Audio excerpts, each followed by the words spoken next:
అందరికీ శరన్నవరాత్రుల శుభాకాంక్షలు. 9 రోజులు కూడా అష్టోత్తర శతనామావళి చదువుకుంటూ ఇంట్లోనే కుంకుమ పూజ చేసుకుంటాను. నేను మొదటి రోజు కదా గుడికి 2 కిలోలు పులిహార చేసి పంపించాను. పులిహార చాలా బాగుంది. పులుపు, ఉప్పు, కారం అన్ని పర్ఫెక్ట్ గా సరిపోయినాయి. కొలతలు చెప్పమని అడిగారు. దేవుడికి నివేదన చేయాలి కాబట్టి మనం రుచిని చూడము. పులుపు, ఉప్పు, కారం అన్ని పర్ఫెక్ట్ గా సరిపోయిందో లేదో అనుకుంటాము.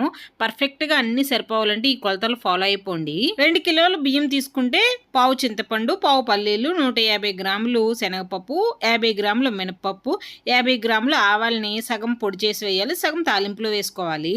1 టేబుల్ స్పూన్ జీలకర్ర, అదే గ్రాముల లెక్కని చెప్పాలంటే 10 గ్రాములు. కారానికైతే పావు పచ్చిమిరపకాయలు, 50 గ్రాములు ఎండుమిరపకాయలు, 2 అంగుళాల అల్లం ముక్కని చిన్న చిన్న ముక్కలుగా కట్ చేసుకుని తాలింపులో వేసుకుంటే చాలా బాగుంటుంది రుచి.